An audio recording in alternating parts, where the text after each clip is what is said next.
Do you ever feel like you're constantly running from feelings, from pain, from yourself?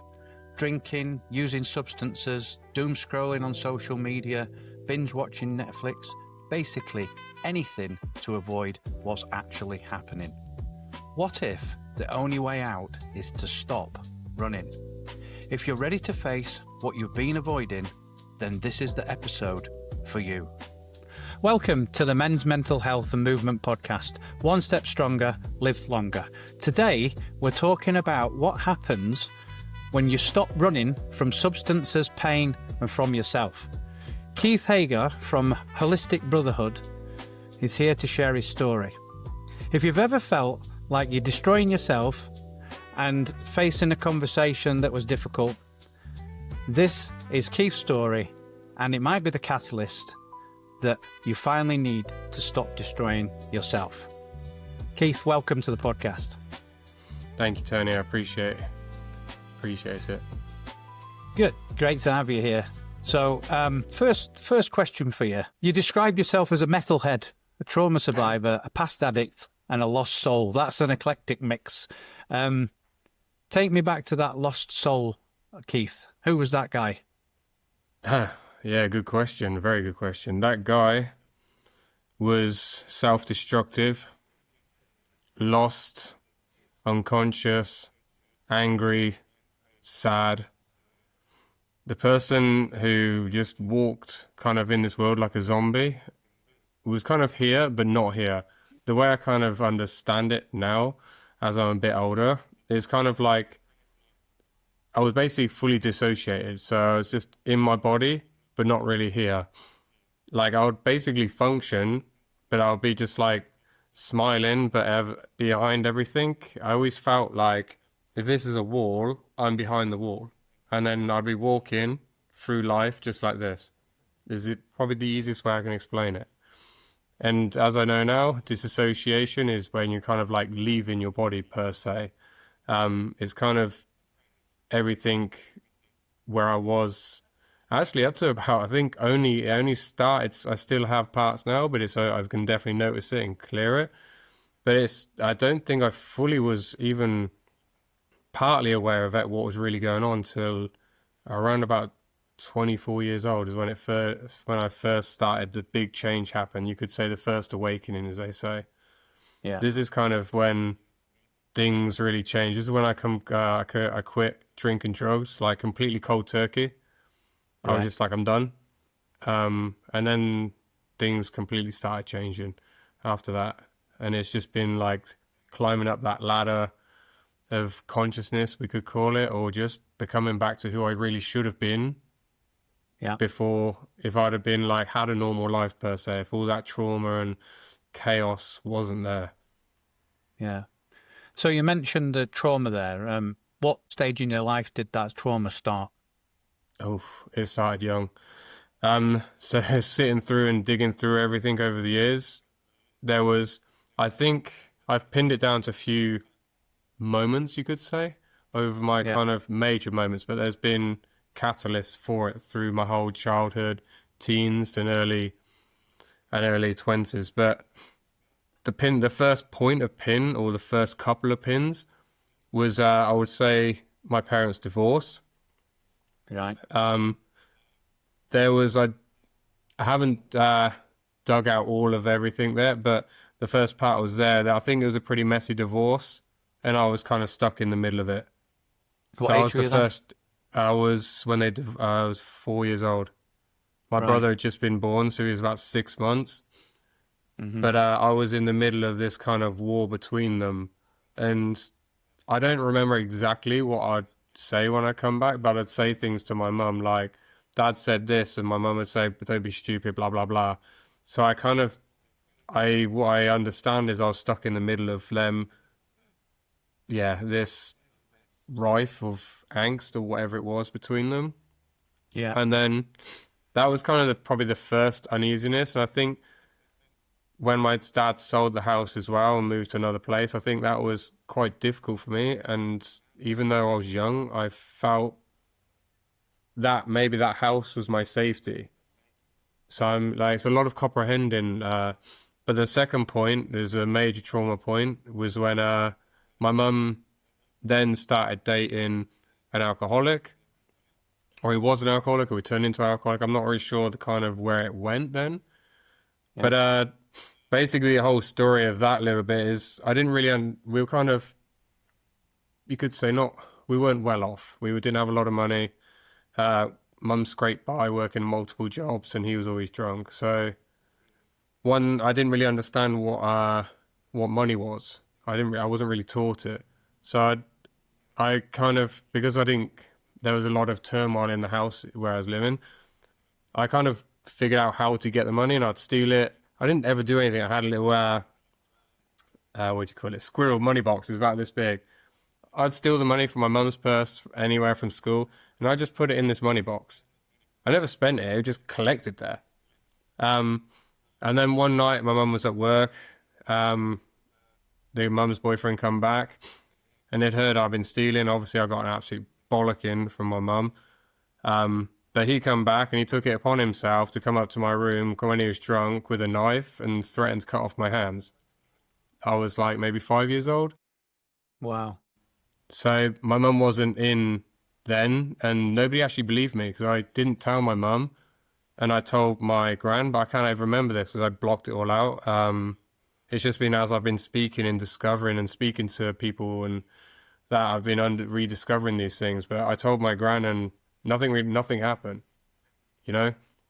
So that was a pretty significant point, I think. And from then, I think that's when I kind of had, I can't comprehend my mindset back then, but I can kind of understand from that point that that's when the walls kind of started coming up because it wasn't just that. I mean, there was always arguments at home. There was always chaos there and there's always things happening everywhere. So it's like I never felt safe anywhere. So I think this is why like the dissociation, like one of the points started. This is where I've kind of pinpointed, you could say, the start, but there has been other links as I've been getting older that have been a bit traumatic and a bit here and there, you could say as well. I mean, yeah. So do you feel that that wall was like a safety mechanism? Yeah, I feel as I've got older and I look back between the situations kind of under 10 years old, because I kind of group it now into under 10 years old and then 10 to 18 and then 18 to 24. And then these are kind of like my major groupings and I kind of pull them apart in between rather than kind of looking at it as a whole thing. I've kind of like, okay, this comes from this era, this comes from this era, and this comes, but it all adds up to here. Yeah. So before 24, that was kind of like when all the trauma happened, and you faced all those things, and you started putting up these walls. What at 24? What was the thing that made you flick the switch or make that decision as such? I mean, I can see it now why I flipped. As if I go back into kind of my teens, because this is how I ended up going there, I class myself as a metalhead is because the music used to always save me.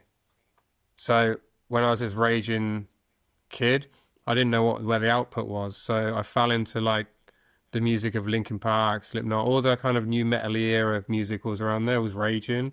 It all spoke to me. And I started, because I had like a hyper independence, I used to just go to gigs. So by like 12, 13 years old, I was going in my local venue in Oxford called the Zodiac. I'd go to London, I'd go to Birmingham, I'd just go. I had my own money, I'd just go.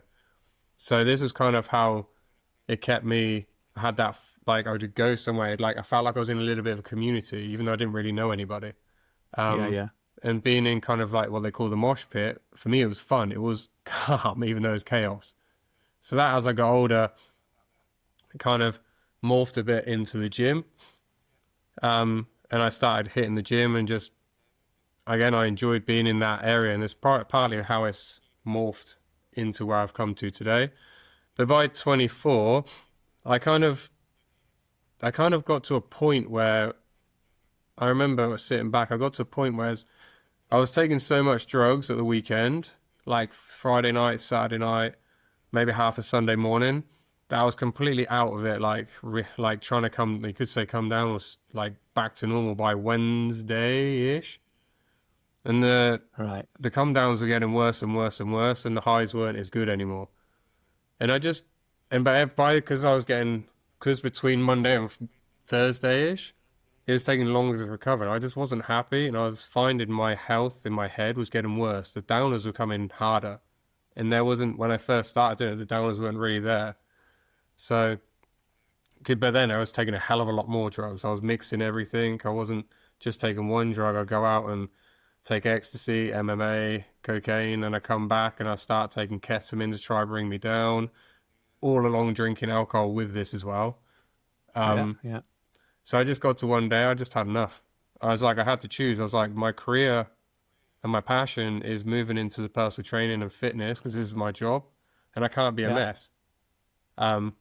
So I decided, I was like, I've had enough. That's it. I'm done. I was like, the hardest thing was on that though was when I said I'm done, I lost all my friends. Well, friends, what you can say. Yeah. So at 24, I was living on my own. I had like no friends to speak of, or I distanced myself because the only way I'd stop doing the drugs is not going out with them. All my contacts disappeared, and then I just felt I just worked in the gyms, started teaching outside personal training, and then I started finding new people who are they're a bit older actually, and they're a bit wiser. So I kind of gravitated to more people in the health field.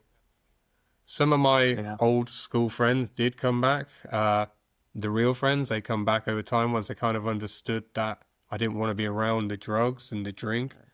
And it took me probably about 8 months to be able to just go down the pub and sit with them, just and drink water. And obviously they'd forever just mock me about drinking water, and just be able to sit with them for an hour and then leave.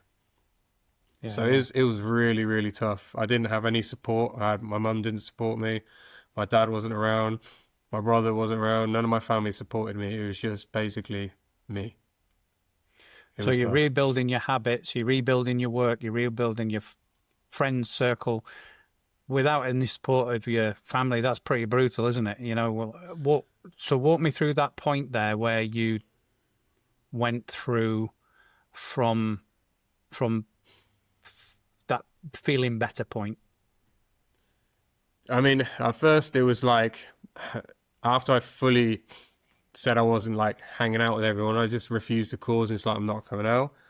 I just started feeling that, like, I started feeling better going to the gym. Like, my head wasn't like, I didn't have all these crappy thoughts.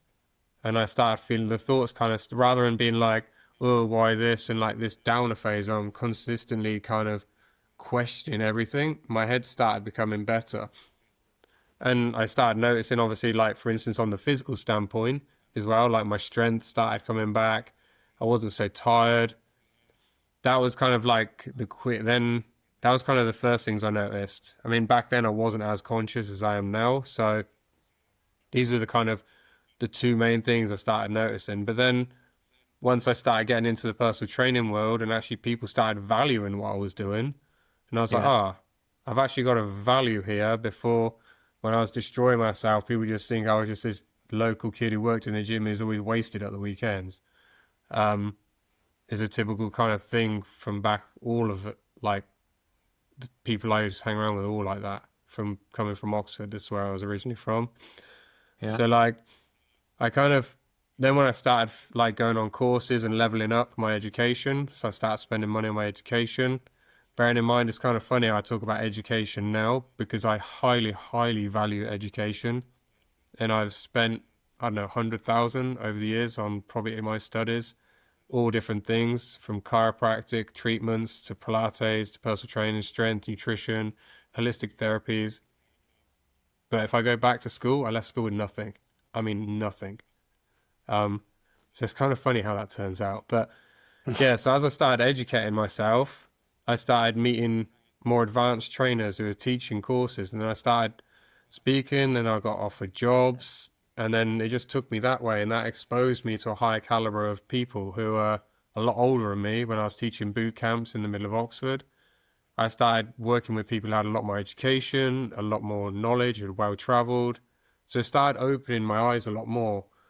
And even though the thing is, I did notice though, for me in that time, I did hide. I hid in a box. So I'd work, I'd be happy to do my work, and then I'd go home and stay in the box. And then, so it wasn't, you couldn't say it wasn't much of a life. I was out there, but I'd come home and I'd like shut the door and that was it. You know, I wasn't going out and hanging with people, catching up with coffees. It was slowly as I got invited out, it happened. It was a slow process. That was definitely. Yeah. So basically you rebuilt your body through healthy habits and going to the gym, which naturally led you into becoming a personal trainer. Yeah. When did you realize that being a personal trainer could actually help men with their mental health through physical work? I just think, to be honest, I realized because I could help myself first. Right. And for me, what I've learned over the years is I'm a person who needs to lead by example. And partly, again, I think this is also what happened with the change. I was like, how can I lead by example someone to get healthy and eat healthy in gym if they see me at the weekend falling over because I'm completely out of it? So it's not leading by example. So this was a reason why I started realizing as well that I was like, okay, I can't lead by example if I'm not the example I want to be. So as I started leading myself, I felt then I could lead other people. And when people started coming to me, I'm like, okay, yes, because I have walked this part of life, then I can lead you that way. Yeah. I think that was the understanding. Yeah, I love that. And so a few years into the training, and training others and stuff, you said that you felt a deep pull for something more. You said that to me before. So what did you do then? Yeah, me being a little bit of a wild card, after 2 years of being clean, you could say, and just PTing and just working on my career a bit, I actually just completely had enough of Oxford. And I just got to the point where I was like, there's got to be more in this world than just working, Groundhog Day, and then just working, and just Groundhog Day. So I got to a point, I literally turned around one day to my mum. I was like, Mum, I'm going traveling. She's like, where? And now I'm going traveling. I literally sold everything at that point. I was pretty set up. I had a house. I had like people lodging. I had like a small business going. I literally sold everything. Whittled it down to like the necessaries, like what I saved at my mum's, threw a bag on my back and left. That was when I was 26 years old, and I haven't lived in the UK now for 12 years. Wow. So that's a massive risk, isn't it? What was pulling you? What was it that you were looking for? You know, if I think back, like, of course, when I look at it myself now, it feels like if I tell you like how I can close some a little bit more of the story how I left, because I had the house kind of because there was basically a huge mess in my family. So what happened is my mum took on a business. The house was failed. We were basically going to lose the house, so I took on the house under my name. Started doing things of it, and I realized that partly I was like, I'm 26. I'm not ready for this, but also I felt the house. Now I understand. I didn't back then, but I realized now. But the house was a complete burden to me. It was like weighing me down, and I wasn't ready for it. I wasn't ready to like. I took on my mum's. Basically, I took on the sins of the forefather, as they say in the spiritual world. Yeah, I took on my mum's crap to take it on and look after her, which then boxed me into a position I wasn't ready. So I didn't understand that back then, but to me, it was just like, I want to see the world. I want to go and see cultures. I want to see how people live in India. I want to see how like people are in Southeast Asia. I wanted to go live in Australia, pretty much the furthest place I can be from England. so I wanted to experience all of this, and I wanted to see like what the world is, like how people live, what just experience as much as I could. So I just like, I'm done. So I just left. But I remember Yeah. the first country I went to, because I started in Europe. I went into Berlin, and the first 2 days I was there, I just felt this weight come off my shoulders, and I remember saying to myself, I feel free. Yeah. Yeah. Yeah. I can feel that in the story, how it just all built up there to that house, and then, you know. Mm. So, you, on your travels, you discovered lots of things, no doubt. One of them being breathwork. Yeah. Yes. So, take me through that first sort of breathwork experience and how that affected you. Yeah, I mean, Where were you? I just got to think which one was were the very first one now, because there's been kind of many places I've done breathwork now. Mm-hmm. Um, if we want to go to over the years, I'd heard people, because as I've been traveling, you'd hear people talk about spiritual communities and all these things and modalities, and I'm very open to experiences. Even if I don't understand what it is, I will, like, now I'm a little bit more cautious, but when I was younger, I would just try anything and everything. But now I'm like, okay, if I understand it and it aligns, I will try. Yeah. So as I was going through these countries, especially when I got into like India, you'd hear the India's 10 years ago, before it got a lot more 12 years ago, before it got a bit more touristy and on the map. People were talking about spirituality is huge over there. So they have the yogic breathing. So I'd start doing yoga classes, and I didn't really know what I was doing. So I just follow along. So I started doing the different breathing at the start of the yoga class. I started noticing like for me, I can leave my body quite easily. So I was noticing, Mm-hmm. I was like, I'd get all this happy feeling, my head would shut up. And I would just leave you like euphoric. So this was like kind of the first kind of essence of it was in India. And Right. actually it's funny because after all the traveling I'd done, I full 360 back to India about 10 years later to do a full training on breathwork in Goa. Right. Yeah. Um, so that was a week, no, 8 day intensive of doing breathwork every day, and that completely opened me up. I mean, opened me up like more than I've ever experienced. Like just seeing. I mean, I had another part as well. I had a lot of trauma also when my dad passed. A little mini story on that is my dad was an avid fisherman, and he loved it. So we went on holiday with my mum, and my dad was, we come back. I hadn't seen my dad for maybe 3 weeks. And he went, it's like, my brother's like, I'm going to see dad. I'll see him tomorrow because I was too busy playing video games. I was 16 then. And then tomorrow came and he was gone. He'd had an accident in the river and passed. Oh. So I held like I think partly that was a catalyst why as I got older, I drifted into the drink and drugs to block it out. I had so much grief and regret behind that. Yeah. Yeah. Yeah. Um, and during my training, it took me 3 days to fully let go because I was so angst and tight around things. But when I completely bust open, it was surreal because I actually completely left my body, and it's like I went and saw my father, and I could see him like I was face to face, like speaking to him. And so like he like told me a load of like basically told me why his soul passed, and that was because it was if his soul hadn't passed, I wouldn't have left the UK, and my brother wouldn't have become the family man he is. It was Right. so painful, and like it was also so liberating to hear that because he told me the whole story exactly. He used to wear a golden chain, and he took the golden chain off. He didn't understand them, but his soul told him to take the golden chain off, and that was a protection for him to stay alive. So when he went fishing and he went in the river because he had his like overalls on, he slipped and it took him, and his soul decided to let him go. But it was his soul told me that I had to, because for me and my brother to expand and go on the journey of our life and to become better men, better than he could have ever done, that he had to go. So that completely like in some ways destroyed me, but another way liberated me. Wow. It What a was, story.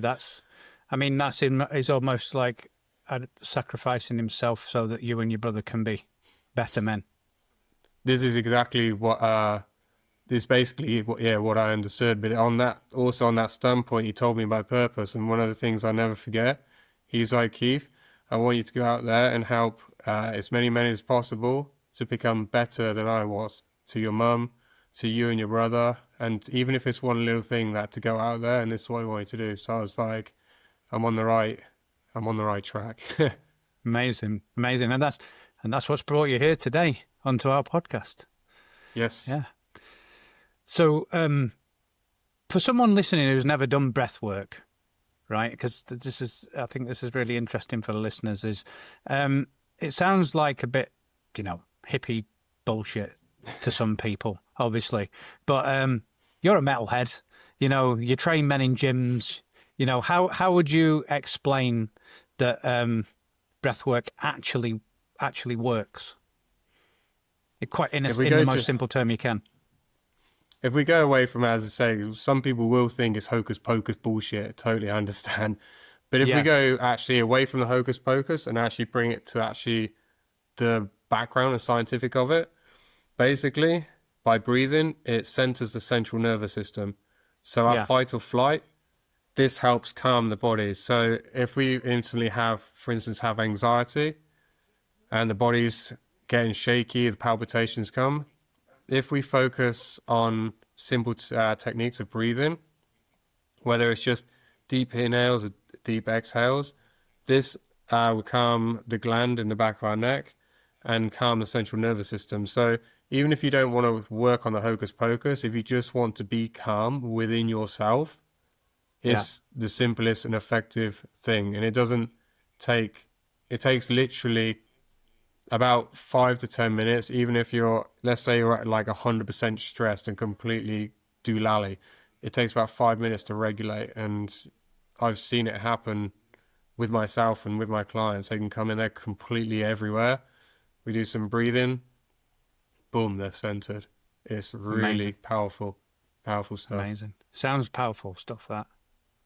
It is. It sounds like an amazing way to be able to calm yourself and control your mind. So now that journey that you've run, the traveling, the breath work, facing your trauma, and it's revealed your purpose. How is your mission now? What does that look like? My mission now is, in simple terms, is basically to build a community of, I build a community of brothers who are in the kind of same field as me, who like metal music, but also need the help. Because I've noticed over the years, being in that community, a lot of them may not understand, as well as the rest of the world, but also to use my techniques I've learned and my experience to connect with other people. Because even though people may not fully understand their story, they can relate to someone else's. And maybe relating to someone else's will then open a door to their healing. And also, again, by teaching them everything I know, whether it's turned into like breathing, whether it's turned into nutrition, whether it's turned into exercise, I think these are kind of, and obviously community of brotherhood, I think these are 4 fundamental pillars that most men need to stay in the grounded shape or the most regulated person they could be possible. Yeah. And this is why you've created the Holistic Brotherhood then, yeah? Yeah, this is why, obviously after my mission purpose, I niched it down and focused on bringing a brotherhood of people together. And by showing my story more and hopefully connecting with reaching further people out there to help every person, because I understand what it's like to sit there and want to like commit suicide. I understand what it's like to drop a load of pills and snort a load of coke just to like jump out the body. And also understand what it's like to lose a father figure. And to be honest, it's not just a father thing. I never really had much of a mother either, because she has her own issues now, which I understand, but she wasn't really there anyway. So I understand what it's like to be, you could say lonely, but it's also, even within that loneliness, it's also about having knowing yourself, that you can fall back on yourself, that you don't always have to have people around you if you don't need them to be there. But it's also good to have that support system when you do. And as I said, it's taken me a long time to build a small support system of people I really trust. And this is really beneficial for me, which I've noticed about my mental health as I've been getting older. Like, it's specifically my wife and like a few deep friends who I can touch with. But it's also, these are my close, but also when I have the groups and I work with people, you feel this connection like I've never felt ever with other people. And even if I've known some friends for, I don't know, 20 years, just speaking to another man about some form of his issues, which I can relate with, you have this like connection, or you can say soul connection, like you're never going to have with just a normal guy you met in school per se. And this brings me a lot of satisfaction and reward within myself. Yeah, I love that. That's great. I mean, the holistic, what does that mean to you? And why do you spell it with a W? Good question. I like to be different, being an Aquarius. So, but for me, when I was looking at holistic, I was trying to find the middle ground, how it could be like, I wanted to put the whole, like feeling of the whole body, like not just holistic in a sense of like, I'm going to have some holistic food. People can say like, yeah, it's really broad. But for me, I wanted to look at like, you're looking at the body as a whole rather than just like a single thing. So that's why I put the W in front of it. Yeah. So it's like a combination of whole and holistic together. Yeah. To the whole piece. That's nice. That's nice. So you run the Brotherhood WhatsApp support group, is that right? Yes. Yeah. And where in the world are these people? Good question. They're actually very all over the place. So I've got, when I was living in Indonesia, I used to run some men's circles there. So I'd have people from all walks of life come there. So I have people from Germany. I've got people from Greece. Obviously, a few people from England. I think I've got a person from America. There's a few people from a bit of all over the world. It's not selective to one place. All men are from everywhere. Just because we live in another part of the world doesn't mean you're still not connected. I mean, I have really, really good friends in Australia. I don't see them rarely, but I connect with them on that deep connection. So it's not, I feel like as I've been getting older, it's not about having friends. Like, you can have many friends within the area you live in, but there's only a select few who you really, really deeply connect with. And they say on a soul level, you have 7 deep, close friends, wherever they may be, and you have to find them per se. So they could be any part of the world. So they might not be in your local pub. Yeah, definitely not. But the support groups there, for them having space, for men to have space to if they're struggling with something, to post it into the group. And we don't offer any advice in there, but we do support with experiences. So I check in with them each week as well to make sure, because I want to try and educate as well, so they have space to speak. So a few different times a week, I check in with them. And for instance, one thing I check in with on Friday, I ask how they're feeling and describe it in 3 different words. So if they're feeling, let's say, anxious, tired and angry, for instance, but then we get the whole people expressing themselves, even if it's 3 simple words, and then people in the group see them. So it's about having a space to be seen and also voice. Yeah, I love that. So you focus on helping men heal their bodies and regulate the nervous system. So why do you start with the body, and why not with therapy or coaching first? To be honest, this is my longest standing about the body. But I've kind of, over the years, I've actually morphed it a little bit. So I kind of work with the nervous system and the body at the same time. For instance, what I've noticed, the body is full of energy, wherever it may be. So let's say we regulate the nervous system with breathing. But on top of that, the body stores energy via injuries, via trauma, via blocked pathways within the body, whether it's the spine, if it needs manipulating, or whether it's soft tissue or fascia. So when I look at the body as a whole, I'm looking at also unblocking that. So this is when I start looking at teaching soft tissue or corrective methods to the client so they can actually unblock past injuries and unblock past traumas and unblock past energy lines, because the body remembers everything. I mean, everything. So you can work on releasing, say, for instance, the lower back. The lower back is a problem area for a lot of people, but on an energy standpoint, the lower back is for anger. So by over time, by releasing this, you may find with maybe some soft tissue protocols and corrective protocols, along with the breathing, when we start digging into the coaching, they might start expressing things. So it's about the way I've understood it and the way I've kind of worked with it and built the program. It's understanding, it's holistic. It's about putting together all the pieces rather than just like, we're going to start here. Because of my background, I see the body as a whole and I have the tools to be able to do this. So I don't believe there's any one perfect method. There's so many modalities out there. Some may work for some people, some may not.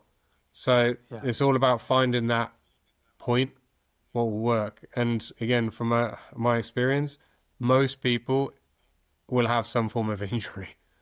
Most people have some form of trauma, and most people, nearly everybody, needs help with regulating their nervous system. Yeah, especially in this modern world, our nervous system's been assaulted in every 5 seconds, in a multiple ways, isn't it? So you've been clean for what, 12 years now? 12 years. 12 years. So looking back to the Keith who was destroying himself and, not looking too kindly on himself and on life itself, for our listeners, if one of our listeners is at that point now, what would you say to him? Yeah, very good question. There's always light at the end of the tunnel, even if there's only a pinprick of it. And even when you feel you're at your worst, and I've definitely been there, there's always something what's going to keep you there.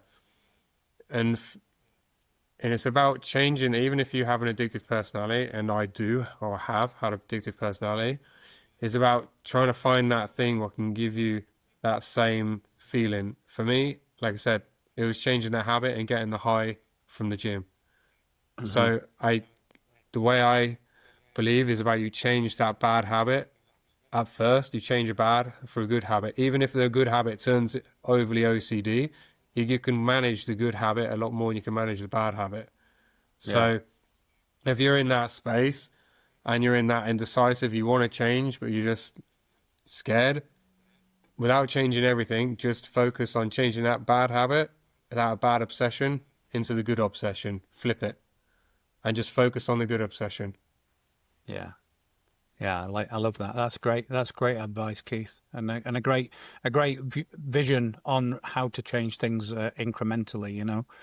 So one last question for you. So the motto of this podcast is "One step stronger, live longer," as you can see from my T-shirt. What do you think that means to you? Yeah, I mean, I think it's an awesome quote. One step stronger.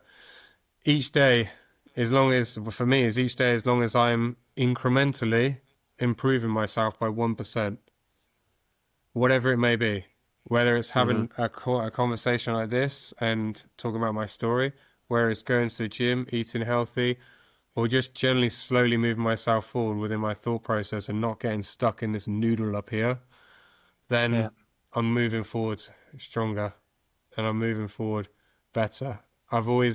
I have this deep ingrained thing that I always felt I was a bad person as a kid. So now I'm always trying to, and it does crop up here and there. So now I'm always trying to say, no, I am a good person. So if I carry on one step, I know I'm a good person. I know I'm doing better. And it's about, for me, it's about not slipping into the old habits. And they do raise their ugly head at times. They really do. But it's about, for me, it's again about recognizing it and grabbing it before the bull starts running away, and taming myself and using what I know works for me and to regulate myself. This is how I'm going to live to 100, and this is what I've said since I was a kid. I love that. That's great.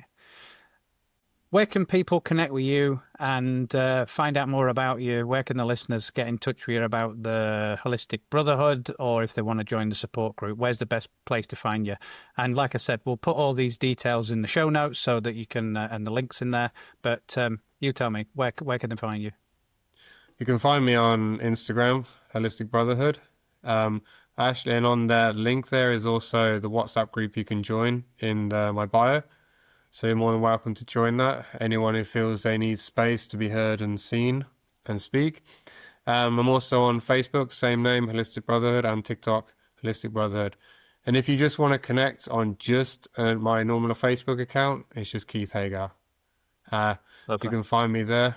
I'm open, my door's open to any man who needs space for any shape or form and needs any help in any way, shape or form, mind, body or spirit.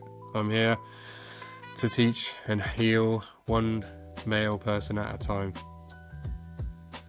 Keith, thank you so much for being a guest on the Men's Mental Health and Movement podcast. One step stronger, live longer. Thank you for having me. I appreciate it. Cheers. I really hope you've enjoyed this episode and found some value in it. If you have, remember you can like, subscribe and leave a review. It will really help to get this message out to more listeners who need to hear these kind of conversations. Thanks, and don't forget, one step stronger, live longer.